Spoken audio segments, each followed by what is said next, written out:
All minorities employees welfare association ఆధ్వర్యంలో పేదలకు పింఛన్లను పంపిణీ చేశారు. ఆ సంస్థ రాష్ట్ర ఉపాధ్యక్షులు ఎండి ఉమ్మరెల్లి ఆధ్వర్యంలో ఈ పింఛన్ల కార్యక్రమం ప్రతి నెల జరుగుతుంది. ప్రభుత్వం అందజేసే పింఛన్లు అందని వారికి, ఎటువంటి ఆర్థిక సహకారం లేని వారిని, వృద్ధులు, వికలాంగులు, వితంతువులకు ఈ పింఛన్ల పంపిణీ జరుగుతుంది. ఇలాంటి వారందరినీ గుర్తించి 90 మందికి 200 రూపాయల చొప్పున ప్రతి నెల పంపిణీ చేస్తున్నారు. ఈ కార్యక్రమంలో మున్షీ సైఫుద్దీన్, అజర్ అలీ, హర్షద్ అలీ, షాహిద్ అలీ, భరత్ చందు పాల్గొన్నారు.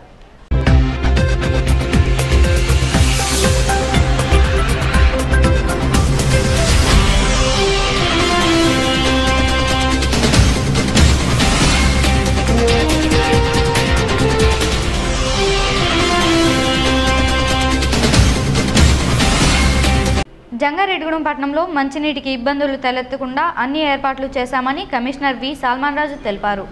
బుధవారం స్థానిక నగర పంచాయతీ కార్యాలయం వద్ద మంచినీటి సరఫరా విభాగంలో పనిచేసే సిబ్బందితో నగర పంచాయతీ చైర్పర్సన్ బంగారు శివలక్ష్మి సమావేశమయ్యారు. ఈ సందర్భంగా ప్రజలకు మంచినీటికి ఇబ్బంది లేకుండా చూడాలని ఆదేశించారు. అలాగే కమిషనర్ సల్మాన్ రాజు జేసీ న్యూస్తో మాట్లాడుతూ మంచినీటి వృధా చేయరాదని సూచించారు.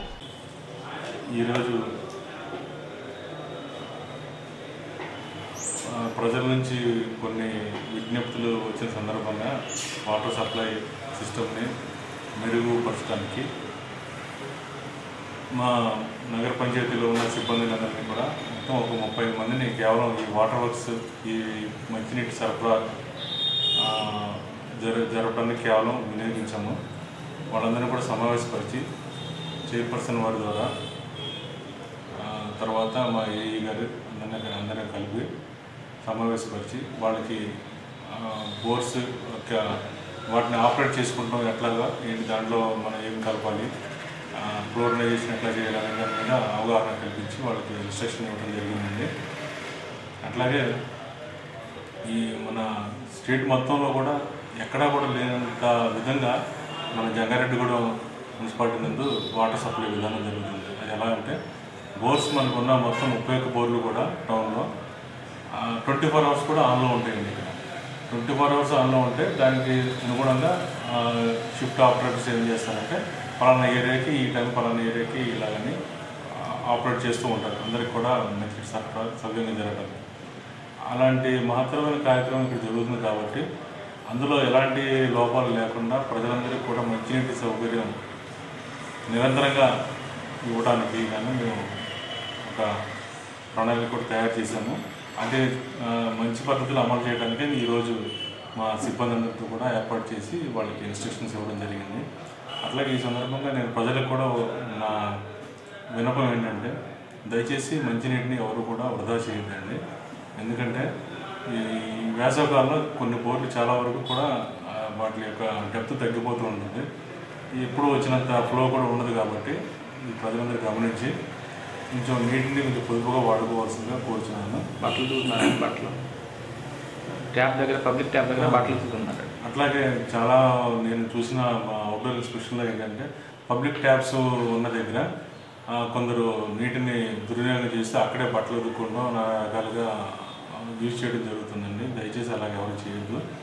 అది కాకుండా పబ్లిక్ ట్యాప్స్ కొంతమంది హెడ్స్ తీసేసి వాళ్ళు వాడుకోవడం జరుగుతుంది. వాడుకున్న తర్వాత అది ఎలా ఫ్లో అయిపోతుంది రోడ్డు మీద వెళ్ళిపోయి కొంచెం డిస్టర్బెన్స్ జరుగుతుంది. కాబట్టి తర్వాత కూడా వాటర్ కూడా చాలా దుర్వినియోగం అవుతుంది. కాబట్టి దయచేసి అలాగే ఎవరు కూడా చేయొద్దని నా మనవండి. అట్లాంటిది ఏమైనా ఉంటే దయచేసి ఒకసారి మాకు ఇన్ఫామ్ చేస్తే ఫోన్ నెంబర్కి ఒకసారి చేస్తే మేము వెంటనే స్పందించి అక్కడ జరుగుతున్న నీటి వృధాన్ని అరికట్టడానికి చర్యలు తీసుకుంటాము.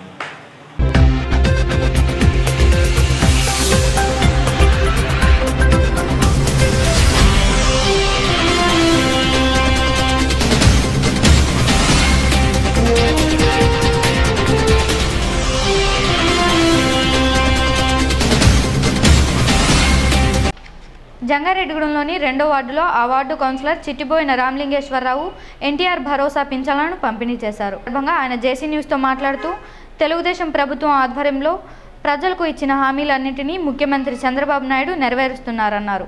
ఈ కార్యక్రమంలో నగర పంచాయతీ సిబ్బంది పాల్గొన్నారు. ఈరోజు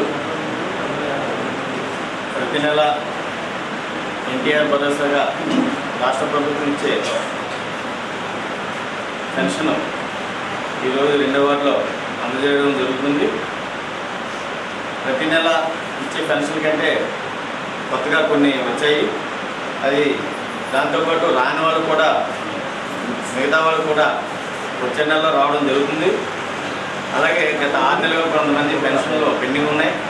అవి కూడా రాబోయే 10 రోజుల్లో పరిష్కారం అయిపోతాయి. ఎన్టీఆర్ భరోసాగా పెన్షను 1000 రూపాయలు, వికలాంగులకేమో 1500 రూపాయల చొప్పున ఇవ్వడం జరుగుతుంది. అలాగే 2వ వార్డులో దాదాపుగా 180 పెన్షన్ల వరకు ఉన్నాయి. ఈ అన్ని పెన్షన్లు కూడా ఈరోజు ఇవ్వడం జరుగుతుంది. దయచేసి ప్రతి నెల మొదటి తేదీనే పెన్షన్ తీసుకోవాల్సిందిగా లబ్ధిదారులను కోరుతూ, ప్రతి నెల పెన్షన్ ఇవ్వడం ద్వారా గౌరవ చంద్రబాబు గారు వీరందరికీ ఎంతో భరోసాగా ఈ స్కీమ్ని కొనసాగించడం తెలుగుదేశం పార్టీ తరఫున, అలాగే ఈ వార్డు కౌన్సిలర్గా ప్రభుత్వానికి కృతజ్ఞతలు తెలియజేస్తూ, ఈ పథకం ద్వారా ఎవరైనా ఇంకా అర్హులైన వాళ్ళు ఎవరైనా ఉంటే దరఖాస్తు చేసుకోవచ్చు. క్రమబద్ధీకరణలో వారికి కూడా శాంక్షన్ అవుతాయి. దీని గురించి ఎవరు కూడా మేము అర్హులు అయినా కానీ మాకు రాలేదని బాధొద్దు.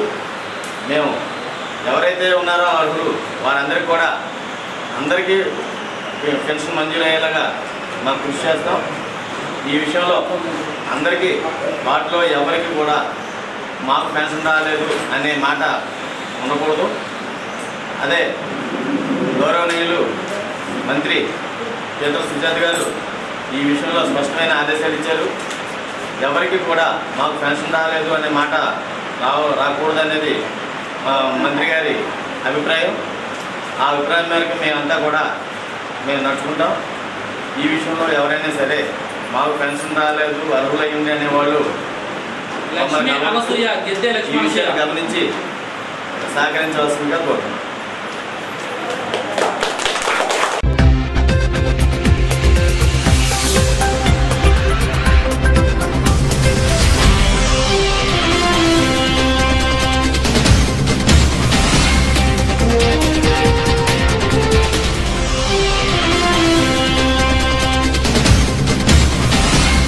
ప్రభుత్వం ఆర్టీసీ సిబ్బందిని చిన్న చూపు చూస్తుందని ఆర్టీసీ కార్మికులు జేసీ న్యూస్తో వాపోయారు.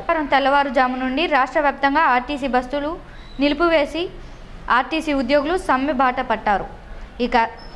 ఈ సందర్భంగా ఆర్టీసీ బస్సులన్నీ డిపోలకే పరిమితమయ్యాయి. బస్టాండు ఆవరణ అంతా నిర్మానుష్యంగా మారింది. ఈ సందర్భంగా పలువురు ఆర్టీసీ ఉద్యోగులు, పలు సంఘాల నాయకులు జేసీ న్యూస్తో మాట్లాడుతూ రాష్ట్ర ప్రభుత్వం వెంటనే తమ డిమాండ్లను వెంటనే పరిష్కరించాలని డిమాండ్ చేశారు. బస్సులు లేకపోవడంతో ప్రజలు ఆటోలను ఆశ్రయించారు.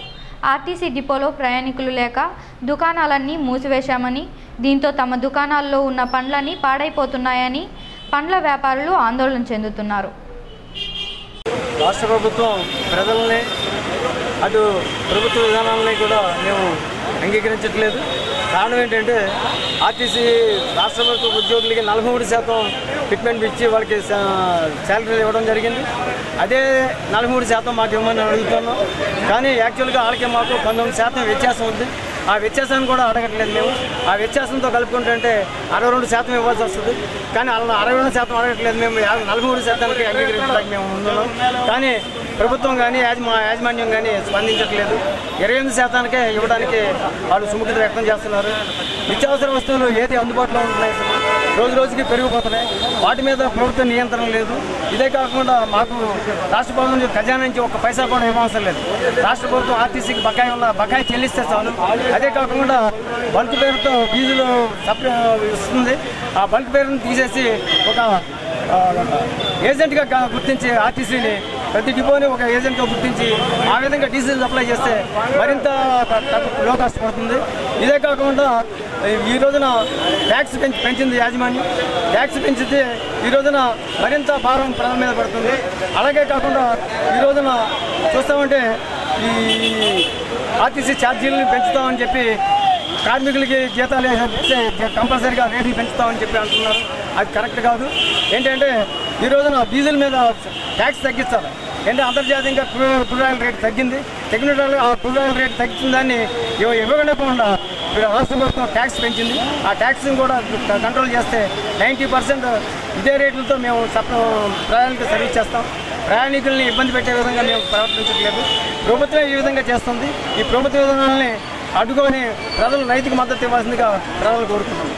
కార్మికులకు మాత్రం ఆర్టీసీ కలెక్టర్ దగ్గర డ్రైవర్ చేసే ఉద్యోగి ఆ డ్రైవర్ కన్నా తక్కువ జీతంతో మేము ఉద్యోగం చేస్తున్నాం. ఇలాంటి పరిస్థితుల్లో మేము న్యాయమే సమ్మతమైన కోరికలు తీర్చాలని కోరుకుంటూ, ఇలాగే ప్రయాణికులకి ఏరోప్లేన్లో ప్రయాణించే కాస్ట్లీ ప్రయాణికులకేమో 4% ట్యాక్స్ డీజిల్ ఆయిల్ మీద, ఇక్కడ సామాన్య ప్రయాణికులు ప్రయాణించే ఆర్టీసీ బస్సులో 22% తీసుకుంటున్నారు. ఈ 22%ని 4% తీసుకుంటే ఇంకా ₹1-2 తక్కువతో ఆర్టీసీ ప్రయాణికులకి సేవ చేయడానికి ముందుంటుందని తెలియజేస్తూ ఈ సమ్మెకు పూర్తి మద్దతు తెలియజేయవలసిందిగా ప్రయాణికులందరినీ కోరుకుంటూ సెలవు తీసుకుంటాం. సమ్మె వల్ల మాకు వ్యాపారం ఏమండి, పొద్దునుంచి అంతా లాస్ వ్యాపారం. దీనివల్ల మాకు పళ్ళన్నీ మొత్తం నాశనం అయిపోతాయి. ఆగే ఇంకా ఈ పళ్ళన్నీ ఫ్రూట్స్ అన్నీ కూడా మాకు తెల్లారి కూడా కుళ్ళిపోతాయి. ఇవన్నీ బయట వాడకుండా తప్ప ఉపయోగపడదు. మాకు వ్యాపారంలో కుళ్ళిపడిపోయి పొద్దున్న జనం